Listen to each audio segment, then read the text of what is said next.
السلام علیکم ملګرو، څنګه یې ښئ؟ امید دی چې روغ جوړ به یې. نن در سره یو ډیر مجرب عمل شیر کوم.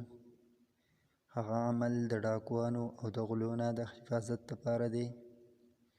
چې کوم یو کس ته د ډاکوانو یا د غلو نه څه خطره وي، نو هغه دې دا عمل کوي، انشاءالله د هغه دا خطره به الله تعالی ختمه کړي.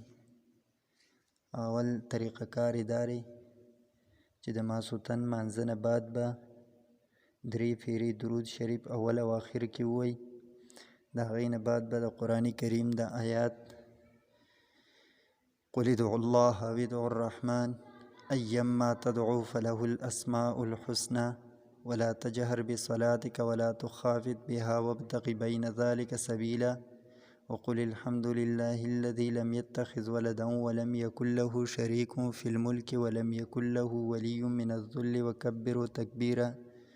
د دې نه بعد دی 3 پیرې الله اکبر وایي او دا دی په خپلو دواړو لاسونو باندې دم کی او هر یو جانب شمال، جنوب، مشرق او مغرب طرف ته دی یوه تالی ووخي. دویم دا چې یا دی د دې نه تعویض جوړ کی او په دکان او په سامان کې دی کیدي، انشاءالله دا به د غلو نه محفوظ وي.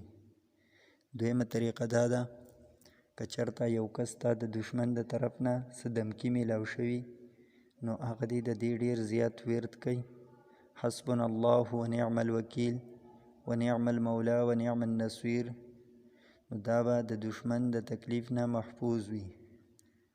دریم عمل دا دی چې د سحر، جادو او د ډاکوانو نه د محفوظ کېدلو دپاره هغه د دا آیات کریمه د قرآن کریم د 2 سپارې الم تر الی الملأ من بني اسرائیل من بعد موسى اذ قالوا لنبي له مبعث لنا ملكا نقاتل في سبيل الله قال هل عسيتم إن كتب عليكم القتال ألا تقاتلوا قالوا وما لنا ألا نقاتل في سبيل الله وقد أخرجنا من ديارنا وأبنائنا فلما كتب عليهم القتال تولوا إلا قليلا منهم والله عليم بالظالمين. دا دی اوئی او خپل خی طرف تری دم کی. دویم دا چې د قرآن کریم د 4 سپارې آیات لقد سمع الله قول الذين قالوا إن الله فقير ونحن أغنياء سنكتب ما قالوا وقتلهم الأنبياء بغير حق ونقول ذوقوا عذاب الحريق. دا آیات کریمه دی اوئی او دا دی گس طرف ته دم کی، گس طرف ته نه بلکې دا دی مخی طرف ته دم کی.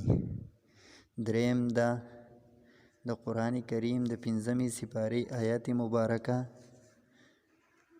ألم تر إلى الذين قيل لهم كفوا أيديكم وأقيموا الصلاة وآتوا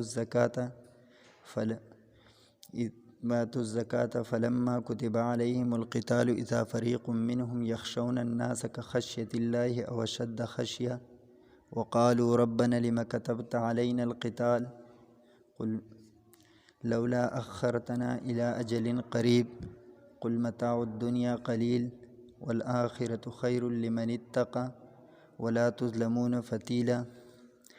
دا آیات مبارکه دی اوئی او خپل گس طرف تری دم کی. د دین بعد د قرآن کریم د 6 سپارې د آیات واتل علیهم نبأ ابنی آدم بالحق اذ قربا قربانا فتقبل من احدهما ولم يتقبل من الآخر قال لأقتلنك قال انما يتقبل الله من المتقين. دا دی اوئی او دا دی اسمان طرف ته دمگی. د دین بعد د سورہ مزمل اخرنی آیات ان ربك يعلم انك تقوم ادنى من ثلثي الليل ونصفه وثلثه وطائفة من الذين معك والله يقدر الليل والنهار علم ان لن تحصوه فتاب عليكم فاقرؤوا ما تيسر من القرآن. د دین والا تر د آخر واستغفر الله ان الله غفور رحیم در دې پورې دی اوئی او دا د خپل شا طرف ته دم کی. دا عمل دی د سحر او د ماښام د مانځه نه بعد وکي او اول او آخر کې دې ته درود شریف وای. انشاءالله دا به د هر قسم غلو نه دا به محفوظ وي.